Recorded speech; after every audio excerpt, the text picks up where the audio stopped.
identical. Win percentage, completion percentage, yards per attempt, passer rating, identical. And Dak has played behind a much better offensive line on average than Tony Romo did. Tony Romo, 10th highest passer rating to this day in the NFL. Tony Romo, double the Pro Bowls. Tony could have still played. He was hurt again, getting hurt more often. That sounds familiar. Dak wants to get back, and Dak wants to get back fast. You don't think there's any similarities? Everybody, not going to get rid of Tony Romo for that guy from Mississippi State. You got shows all over the country, opinion shows now, filled with cowboy opinionists. They're all talking about how good Cooper Rush is. Don't think Dak sees any of it?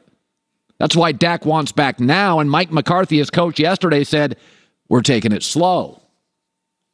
You got to trust the medical process. I mean, this is a 17-game season. That was my immediate response. I know Dak didn't want to hear it, but we got to make sure that he's right for the long haul too. So not that I'm saying we're being conservative, because it doesn't really line up with him and the way he approaches, preparing for the play. But yeah, this really is following the medical timeline, and he's doing all the things you could possibly do and more to get ready. Let history be your guide. Dak knows how he entered this league. He can feel it. He can see it. He's hurt again. And this unknown guy, a little bit more mechanical, team leaning into the run game, the owner's smitten with him. Wasn't that long ago. Cooper Rush wins against Philadelphia. Wait until you hear what people say then. That's why Dak wants back. All right, we in the media have to have more discretion than you, the fans. Fan is short for fanatic.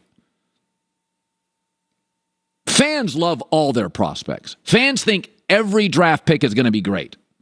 And of the 7 to 8 players you drafted, 2 will be bust, 2 will get hurt, 2 will underachieve, 1 will be great, and 2 will be good enough.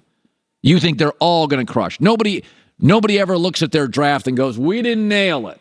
So when Lamar Jackson came out for Baltimore, of course they thought he was going to be great. They thought Kyle Bowler was going to be great. They thought Joe Flacco was going to be great. So Raven fans always like to say to anybody that didn't love Lamar Jackson initially, you used to criticize him. Everybody did. His first year, he completed 58% of his throws. He couldn't win coming from behind. Of course I had my questions. I had my questions coming out, but it's okay to be wrong. What it's not okay to be is stubborn. That's not okay, ever. So another number came out yesterday. NFL Statistics released this. The best passer rating against the blitz this year? How interesting. Lamar Jackson, number 1 in the NFL. Okay, Colin, but he can't throw from the pocket. No, he's now tied for the NFL lead with 10 touchdown passes from the, quote, middle of the pocket.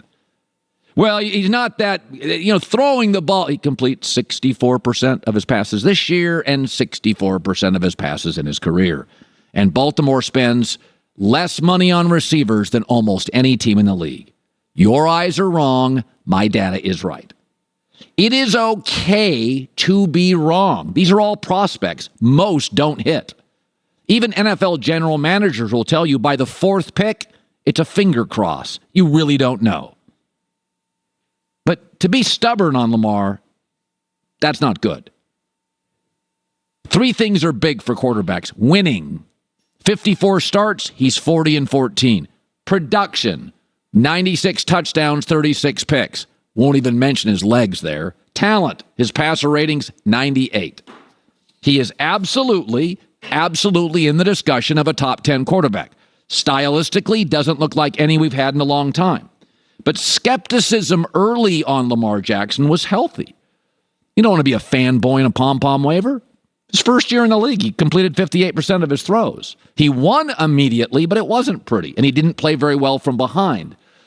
But now we're getting data that shows. Again, end of last year, data. This year now, more data. Best quarterback in the league against the blitz. I said this a couple nights ago. You can see his self-awareness when he runs now. He's looking to slide. He didn't 2 years ago. It is okay to be wrong. Fans think all their draft picks are going to be great. Fans think all their prospects are going to be great. Most aren't. But now if you're still doubting Lamar, you're just stubborn. Media, fans, dude can play. Dude's a winner. Dude's talented. Dude's productive. 54 NFL games, 40 wins, 14 losses. There is no disputing that. And this past week, we saw him outduel Joe Burrow, who got to the Super Bowl, took the Bengals on his shoulders. We saw him outduel Joe Burrow. It's now what he does almost every Sunday. All right, good stuff today. Cannot wait.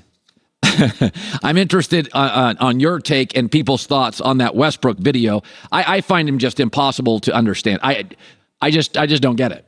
There's certain athletes, I just don't get it. They're very popular. They've curried favor with you, the fans. I do not get Westbrook. I don't get Simmons. I don't get Kyrie. Harden, I get. He's just, he's his own dude. But some interesting video around the corner. These days, every new potential hire can feel like a high-stakes wager for your small business. You want to be 100% certain you got access to the best qualified candidates available. Check out LinkedIn Jobs. They help find the right people for your team faster and for free. Easy to create a job.